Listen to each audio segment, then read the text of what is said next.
신약성경 152페이지 요한복음 6장 16절에서 21절. 예전 유대인들은 하나님의 말씀을 읽을 때 다 자리에서 일어났다고 합니다.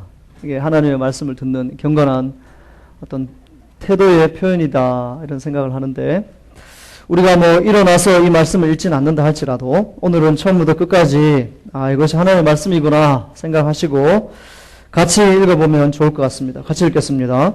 저물매 제자들이 바다에 내려가서 배를 타고 바다를 건너 가버나움으로 가는데 이미 어두웠고 예수는 아직 그들에게 오시지 아니하셨더니 큰 바람이 불어 파도가 일어나더라.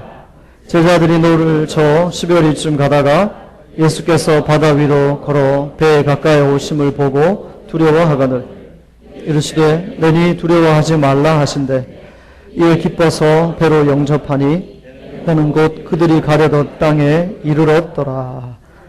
아멘. 오늘 본문과 마태복음, 마가복음에 기록된 또 다른 관점에서의 기록들을 종합해서 오늘 이 바다 위를 걸어오신 예수님의 이 사건은 어떤 의미가 있는가 좀 생각을 해보려고 합니다. 마태복음은 14장 그리고 마가복음은 6장에 비슷한 기록이 있습니다. 이후에 확인해 보셔도 좋을 것 같습니다. 초등학교 입학을 앞둔 자녀, 또 상급학교 진학을 앞둔 자녀를 둔 부모님들의 마음은 이렇지 않을까 생각해 봤습니다. 얘가 학교 가서 학교 생활 잘 할 수 있을까 하는 조금 걱정되는 마음이 부모님들에게는 있을 것 같습니다. 좋은 선생님 만나야 되는데 또 좋은 친구들도 만나야 되는데 과연 그런 선생님과 친구를 만날 수 있을까?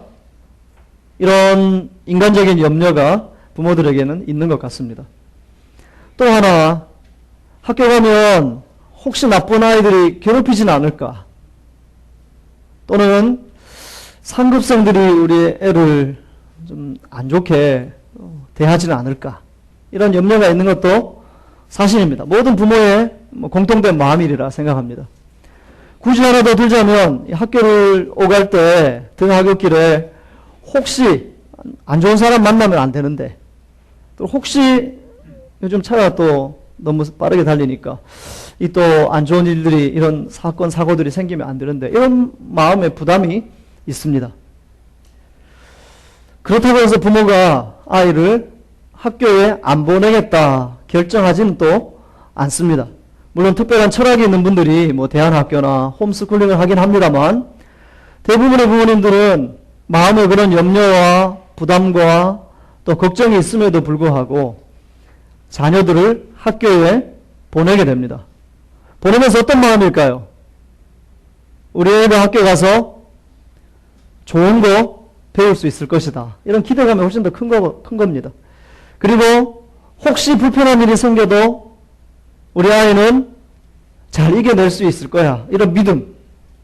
그리고 또 혹시 그런 일들 때문에 얘가 잠시 울기도 하고 혹시 조금 다치기도 해도 그러면서 우리 아이가 더 큰 사람으로 자라날 수 있을 거야. 이런 기대감을 가지고 부모님들은 아이를 학교에 보내게 됩니다. 그런데 아이가 학교를 다니다가 실제로 염려한 일들이 생겨나는 경우가 있습니다. 누가 괴롭히기도 하고 운동장에서 놀다가 다치기도 하고, 또는 학교 가면서 빨리 달리는 차 때문에 좀 놀라기도 하고, 그러면서 학교 가는 게 좀 불편해질 수가 있지 않겠습니까? 그때 아이들이 부모님에게 와서 이렇게 얘기합니다. 부모님, 아버지, 어머니, 학교에 제가 다니면 이런 일 일어날 줄 알고 계셨죠? 이렇게. 제가 학교 다니면서 애들한테 이렇게 힘들고 오가는 길에 이 불편하다는 거 부모님 알고 계셨죠? 그런데 왜 저를 학교에 보내셨어요? 차라리 집에서 편안하게 있으면 얼마나 좋아요. 해주시는 밥 먹고 집에서 놀고 TV 보고 안전한데 왜 부모님 저를 이 학교에 보내셨어요? 이런 불편한 일 당하게. 운동장에서 놀다가 제가 무릎이 까졌잖아요. 내일부터는 제가 학교 안 가렵니다. 아이가 만약 그런다고 생각을 해보십시오. 이 아이는 부모의 마음에 기쁨입니까? 근심입니까? 두말할 필요가 없어요. 근심인 거예요. 그러면 학교 보낸 부모, 가서 힘들 줄 알고 혹시 놀다가 다칠 줄 예상했던 부모가 그래도 아이를 학교에 보냈어요. 그러면 이것을 아이를 미워한다는 해석을 해야 됩니까? 아니면 그래도 아이가 더 크기를 원하는 부모의 사랑으로 해석을 해야 됩니까? 후자로 해석을 해야죠. 다칠 걸 예상은 하지만 그래도 이 아이가 그것 정도는 이길 수 있다는 믿음을 가지고 그리고 더 큰 사랑으로 아이들을 격려하기 위해서 학교에 보내는 거 아니겠습니까? 그런데 이 아이가 찾아와서 학교 안 가겠다고 하면 부모의 마음이 얼마나 힘들겠습니까? 우리는 가끔 하나님의 사랑을 이런 식으로 잘못 해석할 때가 있습니다. 우리는 고난, 고통, 또 피곤 이런 단어들을 별로 좋아하지 않습니다. 우리 솔직히 말해서 고난당하는 걸 좋아하는 사람 누가 있겠습니까? 고통당하고 피곤하고 신경 써야 되고 이거 누가 좋아하겠습니까? 그래서 우리는 기도할 때 이렇게 하나님께 기도하죠. 하나님 그런 거 없는 삶을 좀 살면 좋겠습니다. 우리 솔직해지면 좋겠습니다. 우리 여러분 기도하시면서 고난도 좀 주십시오. 주님 제가 성장하게 이렇게 기도하는 분들이 잘 있습니까? 철이 없을 때 그렇게 기도할지는 몰라도 한번 고난을 당해본 사람은 야 이거 안 되겠다. 그리고 기도할 때 어떻게 합니까? 주님 적어도 빌어먹지는 않도록 그러나 빌리고 다니지 않도록 이렇게 좀 해주십시오. 그리고 내 삶에는 고통이 없이 탄탄대로가 되면 좋겠습니다. 우리가 그런 꿈을 꾸면서 기도하지 않습니까? 저도 교회를 위해서 기도할 때는 주님 고난도 우리 교회에 주시고 그러면서 우리 교회가 더 성숙하게 되게 해주시고 이렇게 기도 못합니다. 저도 사실은 성도들 형통하기를 또 교회 모일 때마다 더 많이 모일 수 있기를 그렇게 기도하는 거죠. 우리는 그렇습니다. 그런데 하나님은 다르다는 겁니다. 하나님은 우리가 누군가를 사랑합니다.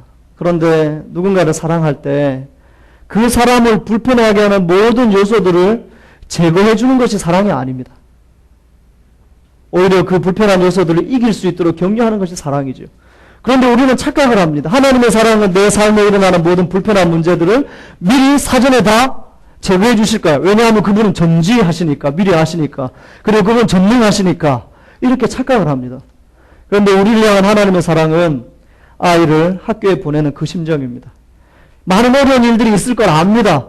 우리 인생에 그런 것들이 계속 점철될 것을 알고 계세요. 그럼에도 불구하고 우리를 고난의 학교로, 광야의 학교로, 태풍의 학교로 입학을 시키는 거죠. 그래서 우리는 지금 어떤 분은 3학년, 4학년, 5학년, 6학년, 7학년 지금 다니고 계시는 겁니다. 그러면서 하나님께서는 기대하시는 거죠. 더 성장하기를, 더 하나님을 사랑할 수 있기를. 예수님이 제자들을 너무 사랑하셨습니다. 그래서 오늘 본문엔 등장하지 않지만 마태복음, 마가복음에 보면 이런 말씀이 나옵니다. 제자들이 쉬었으면 좋겠다. 그래서 예수님이 제자들을 배에 태웠다. 이런 말씀이 나옵니다. 지난주에 우리는 오병이어의 기적을 살펴봤습니다. 5,000명, 맥시멈 2만 명이라고 말씀을 드렸죠. 2만 명이 식사를 했습니다. 우리 지금 같이 이렇게 그림을 그려보겠습니다. 어떻게 먹었을까요? 성경에 보면 50명씩 또는 100명씩 이렇게 모여 앉도록 했습니다. 다 모여 앉았겠죠. 그러면 중앙에서 광고를 합니다. 각 그룹의 대표 조장 한 분씩 나오십시오. 해서 떡을 받아가십시오. 과연 이렇게 나눠줬을까요? 그렇지 않습니다. 2만 명이 되는 사람에게 어떻게 일사불란하게 갑자기 그들에게 의사 전달하겠습니까? 그냥 앉아있기만 한 겁니다. 그럼 누가 전달합니까? 제자들이 하는 거예요. 제자들이 하나님의 예수님의 기적을 이렇게 전달하면서 그 많은 사람들에게 다 전달한 겁니다. 제자들이 피곤할까요? 안 피곤할까요? 피곤하죠. 마음은 행복하죠. 기적을 경험하니 뭐 천국을 걷는 것 같겠죠. 그러나 육신은 피곤합니다. 그래서 예수님은 그들이 쉬기를 원하셨습니다. 문제는 이 오병이어 기적이 있기 전 제자들이 했던 일입니다. 제자들이 무엇을 했느냐? 예수님께서 그들에게 전도 여행을 다녀오라고 하셨습니다. 제자들이 팀을 이루어서 전도 여행을 다녀오고 난 이후에 보고를 하죠. 어디에서 어떤 일이 일어나고 큰 일들이 일어났습니다. 보고할 때 예수님 말씀하시기를 수고했다, 쉬어라 하셨습니다. 마가복음에. 예수님은 제자들 쉬기를 원하셨는데 돌아서서 보니 굶고 있는 이 많은 사람들이 너무 안타까운 거예요. 그래서 제자들이 쉬기를 원하셨으나 또 기적을 베푸신 거예요. 그래서 제자들은 쉴 수 있었습니까? 없었습니까? 못 쉰 거죠. 2만 명에게 그 음식을 제공하는 엄청난 중노동을 하게 된 겁니다. 그래서 예수님은 제자들에게 니들 빨리 배에 타라 하셨습니다. 그리고 이렇게 얘기하시죠. 이 많은 사람들은 내가 혼자서 직접 집으로 다 돌아가라고 얘기하겠다. 니들은 이 무리 신경 쓰지 말고 저 바다 내려가서 배를 타고 건너편으로 가라.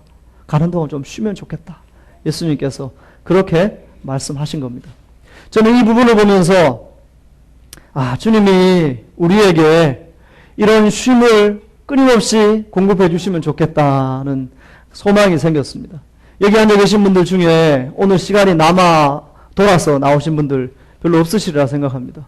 굉장히 바쁘시고 해야 될 일이 많고 그럼에도 이 자리에 오신 줄 압니다. 굉장히 바쁜 일상을 우리가 살아가는 것이죠. 우리 주님은 우리가 날마다 쉬지 않고 그렇게 중노동하기를 원하지 않으십니다. 어떨 때는 쉬어가기를 원하시는 거죠. 오늘 이 짧은 이 예배 시간이 우리의 삶에 우리의 영혼에 쉼이 될 수 있기를 주님의 이름으로 축원합니다. 혹시 우리가 생각하는 그런 쉼이 아니라 할지라도 정말 육신의 쉼을 얻고 어디 아름다운 휴양지 가서 쉬는 것이 아니라 할지라도 주님은 내가 쉬기를 원하시고 내가 넉넉한 여유를 가지고 살아가기를 원하신다. 그런 마음을 좀 이해하시고 날마다 주님 앞에서 쉼을 누리는 그런 삶을 살아갈 수 있기를 주님의 이름으로 축원합니다. 이 예수님의 마음을 받아 제자들이 배에 올랐습니다. 아마 제자들 마음이 찝찝했던 모양입니다. 이 많은 사람들을 남겨두고 이 많은 사람들을 우리 스승인 예수님이 혼자 어떻게 감당할까? 이 부담스러운 마음으로 조금 이렇게 배를 빨리 안 타고 조금 계속 이렇게 망설이고 그랬나 봅니다. 성경에 보니 예수님이 제자들을 재촉했다 되어 있습니다. 빨리 타라. 빨리 타라. 왜 그럴까요? 무리로부터 떨어져야 이 제자들이 쉴 수 있으니까 빨리 타라 재촉하시고 제자들을 배에 태워서 보냈습니다. 제자들 마음이 얼마나 미안하기도 하고 행복했을까요? 본인도 피곤하실 텐데 내게 우리에게 이렇게 배려해 주시는구나. 얼마나 감사했겠습니까? 그러면서 인사하겠죠. 스승님 며칠 뒤에 봅시다. 우리 좀 쉬고 오겠습니다. 이러고 출발한 거예요. 출발하자마자 어떤 일이 생겼습니까? 출발할 때는 지금 해가 질 때입니다. 예수님의 기적을 바라고 말씀 듣고자 모였던 사람들이 점심을 지나 저녁 먹을 것이 없을 때 오병이어 기적을 베푸셨습니다. 다 나눠주는 동안 시간이 흘렀겠죠. 해가 떨어지기 질 즈음에 배는 출발을 했습니다. 이게 문제입니다. 갈릴리 바다, 호수입니다. 그런데 이 호수는 산으로 둘러싸여져 있습니다. 고온의 바람이 산맥을 타고 이렇게 넘어오죠. 이 고온 건조한 바람이 산맥을 타고 넘어오다가 갈릴리 바다로 인해서 생성된 습한 기운과 만나게 됩니다. 그러면 이 습한 기운과 고온 건조한 바람이 만나면 산 아래쪽으로 내려치는 돌풍이 발생을 하게 됩니다. 지금도 요즘도 이런 돌풍들이 자주 발생한다고 하는데 이 당시에 그런 돌풍이 많았겠죠. 특별히 해가 떨어지고 나서 이 물 주변의 온도가 급격히 떨어질 때 이런 현상들이 생긴다고 합니다. 그런데 제자들이 그때 배를 타고 출발을 했습니다. 근데 바람이 불기 시작하고 파도가 치고 그러면서 이 제자들은 살기 위해서 사투를 벌여야만 했습니다. 출발은 쉬기 위해서 출발했는데 바람이 불고 파도가 치니까 지금 쉬는 것은 지금 온데간데 없고 죽기 살기로 지금 배 밧줄 붙잡고 싸워야 됩니다. 얼마 동안 싸웠느냐. 예를 들어서 9시에 출발했다고 가정하겠습니다. 밤 9시에 출발했다고 가정하겠습니다. 그런데 성경에 보면 마태복음, 마가복음에 보면 예수님께서 바다 위를 걸어오셨는데 걸어오셔서 제자들을 만난 시간이 밤 사경이다. 그렇게 기록되어 있습니다. 밤 사경은 요즘 우리가 사용하는 시간으로 환산하면 새벽 3시에서 6시 사이입니다. 밤 9시에 출발했고 예수님께서 새벽 3시에 찾아오셨다고 가정하겠습니다. 무려 6시간 동안 이 사람들은 사투를 벌이고 있습니다. 1시간쯤이면 끝나겠지. 웬걸요? 2시간째. 또 2시간 지나면 끝나겠지. 3시간째. 지금 이 제자들의 기본적인 상식을 초월했습니다. 제자들의 그 마음이 어떨까요? 여러분 제자들의 지금 심정을 같이 한번 생각해 보면 좋겠습니다. 제자들 마음이 어떨까요? 적어도 이런 마음 아닐까요? 아, 예수님이 우리 보고 쉬라고 보내시더니 이거 지금 죽을 자리로 보내셨네? 그런 생각 들지 않을까요? 야, 쉬는 줄 알았더니 이거 보통 일이 아니네? 이런 마음이 들고, 또 하나는 야, 예수님이 배 타라고 그럴 때 내가 끝까지 버텼어야 되는데 후회도 들고, 또 하나는 어떤 생각이 들까요? 야, 우리 보고 쉬라고 배 타라고 보내시더니 자기만 쏙 빠지고 우리만 지금 죽을 지경이네. 이런 종류의 원망과 불평이 생기지 않았을까요? 저 같으면 그랬을 것 같아요. 아, 그때 괜히 탔네 이거. 또는 야, 이 선생님 옆에 또 붙어 있을걸. 또는 야, 이거 쉬라더니 자기만 쏙 빠지고, 이 불편한 마음이 생겼다는 얘기입니다. 지금 제자들의 마음을 헤아려 보면 대부분 배를 태워 보낸 예수를 향한 원망이 많을 것이라 우리는 충분히 짐작을 합니다. 우리 인생 그런 거 아니겠습니까? 어려운 일이 생기면 우리는 주로 누구를 원망하죠? 하늘에 계신 그분을 원망하죠. 야, 이거 뭐 좋은 거라고 생각해서 했더니 영 좀 힘드네. 이런 이야기들을 우리는 계속 반복하고 있는 것입니다. 그런데 솔직히 이 제자들을 다시 한번 생각해 보면 배 타고 갈 때 이런 바람이 불 거라고 예상 못했을까요? 예상했습니다. 왜냐하면 그들은 거기에서 자랐기 때문에, 거기에서 고기를 잡는 사람들이기 때문에 압니다. 그런데 문제는 뭐냐 하면 본인들이 생각하는 것보다 훨씬 바람이 센 거예요. 본인들이 생각하는 것보다 파도가 훨씬 큰 겁니다. 그리고 그 파도가 치는 시간이 훨씬 긴 거예요. 그러니 본인들이 사실은 선택하고 본인들이 갔음에도 불구하고 하나님을 원망하고 예수님을 원망할 가능성이 너무 높다는 거죠. 저는 이 본문을 묵상하면서 이게 나구나 생각을 했습니다. 야, 이게 나다. 사실은 예수님께서 우리에게 오늘 최선의 배려를 해 주셨습니다. 제자들에게도 그렇습니다. 그 당시 몰려드는 인파 속에 최선의 선택을 해서 배를 태워 보내신 거예요. 그것만으로 감사할 수 있어야 되는데 조금 지나서 뭔가 불편한 거예요. 그러면 자꾸 하나님 원망하는 거예요. 배 안 타려고 했는데 타라 그래가지고, 이 길 안 걸어가려고 했는데 가라 그래가지고, 이 길 안 가려고 했는데 가라 그래가지고 내가 힘들다. 자꾸 원망을 하게 된다는 겁니다. 저만 그렇습니까? 제자들이 배를 타고 가는 동안 사투를 벌인 장면은 묘사되어 있는데, 이상하게 그들이 오병이어의 기적을 일으키신 예수님의 능력을 기대하며 주님 도와주십시오라고 기도했다라는 기록은 없습니다. 좀 이상하다 생각을 했습니다. 그런데 처음에는 이상했는데 지나고 보니 이게 너무 당연한 거예요. 제 자신을 돌아보니까 너무 당연한 거예요. 왜 이 제자들은 사투를 6시간 이상 벌이면서 예수님의 이름을 한 번도 부르지 않았는가? 이유가 뭘까요? 고난이 처음 다가왔을 때 이것은 나의 경험과 나의 능력으로 이길 수 있다고 오판했습니다. 잘못 생각했다는 거죠. 인생의 문제가 찾아올 때 가장 현명한 사람은 제일 빨리 기도하는 것인데 이 제자들은 그렇지 않았습니다. 왜일까요? 아직 힘이 남아있으니까. 예전에도 한번 이겨봤으니까 이 정도쯤은 이길 수 있을 거야 하고 그냥 자신들의 힘으로 밧줄 잡아당기고 물건 버리고 배의 균형을 유지하기 위해서 애썼던 겁니다. 그런데 그것이 6시간 이상 지속되니까 방법이 없는 거예요. 그래서 죽을 지경이 된 겁니다. 또 하나, 왜 그들은 예수님의 이름을 부르지 않았는가? 하나님께서 베풀어 주신 은혜를 너무 빨리 잊었기 때문에 그렇습니다. 불과 몇 시간 전에 예수님은 오병이어의 기적을 그들 눈앞에 보여주셨습니다. 그 기적만 마음속에 여전히 남아있다면 여전히 바람이 불고 파도가 칠 때에도 주님의 이름을 아마 불렀을 겁니다. 그런데 그 은혜가 온데간데 없이 사라졌습니다. 왜 사라졌을까요? 고난 때문에 그렇습니다. 고난이 오니까 베풀어 주신 은혜는 송두리째 잊어버리고 하나님 앞에 또 원망을 하게 되는 것입니다.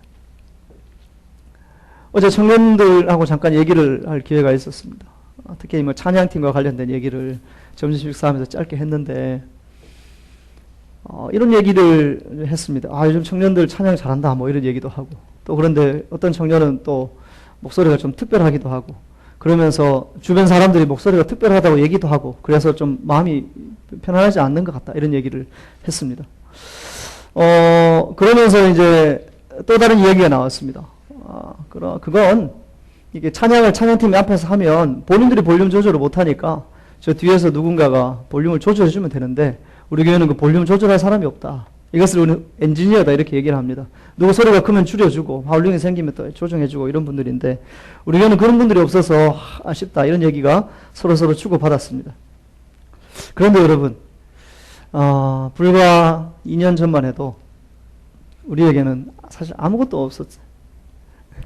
그냥 모 집사님의 기타 한 대와 찬양, 하울링 걱정할 필요도 없고 엔지니어 걱정할 필요도 없고 그냥 목소리 높여 찬양만 하면 됐습니다. 그런데 그때 그 감격 그리고 서서히 하나씩 채워주시는 그 은혜 이런 것들이 사실은 솔직히 제 마음속에서도 퇴색돼 가는 거죠. 왜냐하면 지금 해결해야 될 문제가 더 커 보이니까. 그래서 그때는 상상하지도 못했던 엔지니어가 없다 이런 얘기를 우리가 지금 하고 있는 겁니다.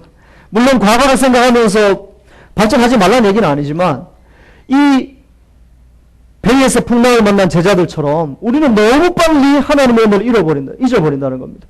할렐루야 하고 돌아서서 원망하고 아멘 이것이 하나님의 은혜입니다 하고 돌아서서는 원망하고 불평하는 이 제자들의 모습이 바로 내 모습이 아닌가, 여러분들의 모습이 아닌가 좀 생각을 해봐야 됩니다. 또 하나는 왜 그들이 예수님의 이름을 부르지 않았는가? 그들이 하나님의 능력을 제한했기 때문에 그렇습니다. 불과 몇 시간 전에 그 예수는 떡 문제를 해결하신 분 아니냐? 그분은 떡 문제 전문가라는 얘기예요. 근데 바다는 내가 전문가라는 얘기입니다. 내가 잔뼈가 굵었고 내가 바다에서 40년 이상 살았는데 그분은 떡 문제 해결하시는 데는 탁월하실지 몰라도 이 문제만큼은 해결하지 못하실 거야. 예수님의 능력을 제한했습니다.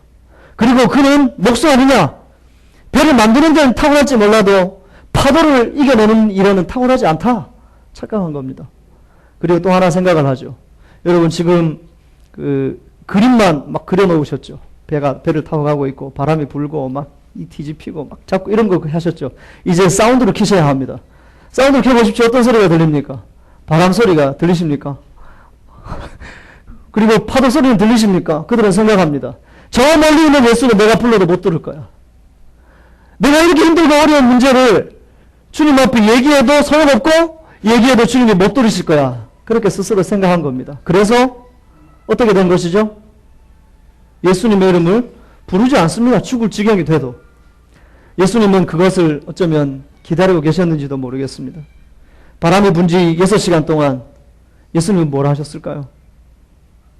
성경에 보니 산에 올라가서 기도하셨다고 되어 있습니다.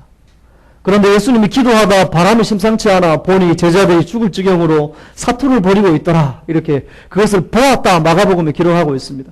그런데 예수님은 왜 6시간 동안 기다리셨을까요? 사람 힘 빠지도록, 자기 힘으로 해서는 안 된다는 거 알도록, 예수님이 찾아오셔야 내가 살겠구나 그거 알도록 주님이 기다렸는지도 모르겠습니다. 우리는 빨리 문제가 해결되기를 바랍니다. 그리고 내 힘으로 해결할 수 있는 수준까지만 힘들어하기를 원합니다. 그런데 예수님은 그것을 뛰어넘으십니다. 우리 힘으로 어찌할 수 없는 문제를 우리에게 주시고 우리의 교만한 힘이 다 빠지도록 기다리시죠. 그러시면서 결정적인 순간에 나타나셔서 하나님의 백성들을 도와주시죠. 여러분 또 한번 상상해 보겠습니다. 지금 죽기 살기로 밧줄 붙잡고 있는 거예요. 바람은 불고 막 배는 뒤집어질 지경입니다. 그런데 눈을 딱 들어보니까 저 멀리 어두운 바다에서 하얀 물체가 걸어오고 있는 겁니다. 이렇게 쫙 걸어오고 있는 겁니다. 여러분 이걸 보고 뭐라고 얘기해야 될까요? 여러분 지금 같이 상상을 하셔야 된다니까요. 죽을 지경으로 밧줄 붙잡고 있고 배도 뒤집힐 지경이고 파도가 지금 집채만하게 오고 있는데 저 멀리에서 하얀 뭔가가 보이는데 조명은 없잖아요. 그런데 뭔가 하얀 게 걸어와요. 근데 보니까 이게 뭔지 잘 모르겠어요. 성경에 보니까 제자들이 귀신인 줄 알았다, 유령인 줄 알았다 이렇게 표현되어 있습니다. 그 뱃사람들 사이에서는 흘러 내려오는 전설이 한두 개겠습니까? 그런데 이 풍랑 치는 바다에서 작은 유령이 하나 온다. 이건 죽은 겁니다. 야 이제 끝났구나 하는 순간 찬스에 강한 베드로가 그걸 보게 되죠. 주님이시네. 그리고 뭐라고 얘기할까요? 예수님 저도 바다 위에 한번 걸어보면 안 되겠습니까? 그래서 오라 했더니 뛰어내렸다가 또 빠지기도 하고 건져내고 하여튼 복잡한 일이 있으면서 예수님이 배에 올라가셨습니다. 배에 올라가시고 나서 어떻게 됐습니까? 바람이 잠잠해지고 파도가 잠잠해지고 아무도 생명을 잃은 사람이 없습니다. 그리고 그 다음날 해가 뜰 때 목적지에 안전하게 도착했다 되어 있습니다. 사람들은 생각합니다. 바람이 불자마자 기적을 베푸시기를. 아니 처음부터 같이 가시지. 또는 아예 보내지 마시지. 이런 생각을 하고 있는데 예수님은 상상을 초월한 방법으로 제자들을 돕기 위해 비바람 다 맞아가시면서 바다 위를 걸어오셨습니다. 그 바다 위를 걸어오신 예수 그리스도를 보면서 또 그 예수님이 내 인생의 배에 탄 장면을 보면서 그가 내 인생에 타자마자 삶이 평안해졌다는 이 사실들을 보면서 그 제자들이 사람이 바다 위를 걸어올 수 있나? 이거는 거짓말이야. 이렇게 얘기했을까요? 그렇지 않겠죠. 그냥 하나님 앞에 감사와 찬양과 간증을 올려드린 거죠. 그 다음날 아침 해가 뜰 때 배가 도착을 했습니다. 내렸습니다. 제자들은 마음에 무엇을 가지고 있었을까요? 그 주님이 지난 밤 사이에 바다 위를 걸어와 나를 살리셨다. 이 위대한 간증이 남아 있습니다. 출발하기 전과 출발하고 나서 이들의 건강에 문제가 없습니다. 물론 손이 좀 까졌을 수는 있겠죠. 어디 몸은 들었을 수 있겠죠. 그러나 생명에 문제가 없습니다. 다만 한 가지 바뀌었습니다. 나를 살리신 예수 그리스도, 그분이 내 인생의 유일한 살 길이구나 깨달았습니다. 주님은 그것을 선물해 주시기 위해서 6시간 동안 기다리셨고 바다 위를 걸어 오신 겁니다. 그런데 우리는 그 오시는 주님 그 자체에 관심이 없고 그가 하시는 방식에 자꾸 우리는 잔소리를 하죠. 하나님 이렇게 하셔야 되는데 왜 이렇게 안 합니까? 또는 그분이 일하시는 시간에 자꾸 잔소리를 합니다. 빨리 하셔야죠, 빨리. 왜 새벽 3시에 사람 놀라게 그때 오십니까? 그것은 사실은 제자들의 관심을 가질 영역이 아닙니다. 제자들이 그저 하나 관심을 가져야 될 영역은 그분이 날 위해 오셨다는 거, 그분이 나를 지켜보고 계셨다는 거, 그리고 날 위해 날 찾아오시기 위해 비바람 다 맞으시면서 오셨다는 거, 그분이 내 인생의 배에 들어오시자마자 내 삶이 평화로 바뀌었다는 거, 이것을 기억해야 되는 것이지 주님 인생이 왜 이렇게 힘듭니까? 왜 빨리 안 하십니까? 이것은 사실 우리의 관심이 돼서는 안 된다는 것입니다. 바다 위를 걸어오신 그 예수님이 고난이 점철된 우리의 삶에 오늘 찾아와 주시기를 소망합니다. 우리가 생각하는 방식대로 찾아오시지 않는다 할지라도 그 주님이 찾아오셔야만 우리가 살 수 있습니다. 예를 들어 보십시오. 제자들이 예수님 왜 배를 타라고 하셔가지고 사람 죽도록 고생시키시나 원망을 했다고 가정하겠습니다. 원망이 그들의 삶의 형편을 바꿨습니까? 또는 그들이 이런 생각을 합니다. 내가 배를 안 탔어야 되는데 후회. 그 후회가 그들의 삶을 바꿨습니까? 전혀 그렇지 않습니다. 그러면 야, 이 잘못 왔다 이거. 바람이 세게 부니까 갈 길보다 차라리 돌아가는 게 빠르겠다 해서 방향을 돌렸습니다. 예를 들면 그렇다고 하여 파도가 잠잠해졌을까요? 그렇지 않습니다. 삶의 방향을 내 마음대로 바꾸는 것도 사실은 인생에 별 도움이 되지 않습니다. 유일한 도움은 주님이 내 인생의 배에 걸어오시는 것, 그거밖에 없습니다. 그래서 우리가 할 수 있는 일은 그 주님이 날 찾아오시기를 기다리는 것밖에 없는 거죠. 저는 이런 말씀을 드리고 싶습니다. 고난으로 또는 힘겨운 일들로 점철된 광야 학교에서 우리는 각자 형편에 맞는 학년에 지금 다니고 있습니다. 이 고난의 광야 학교를 다니면서 조금 힘들다고 하여 하늘을 향해서 나 학교 안 가겠습니까? 안 가겠습니다. 이렇게 얘기하시겠습니까? 아니면 하나님 좀 힘들긴 하지만 그래도 성경을 통해 가르쳐 주셨으니 좀 더 힘내겠습니다. 어느 날 주님 도와주시겠죠? 주님 제가 주님 믿고 갑니다. 이렇게 얘기하시겠습니까? 선택하셔야 안 되겠습니까? 힘들다고 뒤로 돌아갈 거냐? 아니면 주님 날 도와주실 것이란 기대감 가지고 그 자리에서 버티고 또 전진할 거냐? 선택해야 안 되겠습니까? 나는 위대한 과학자보다 신실한 크리스천이고 싶다.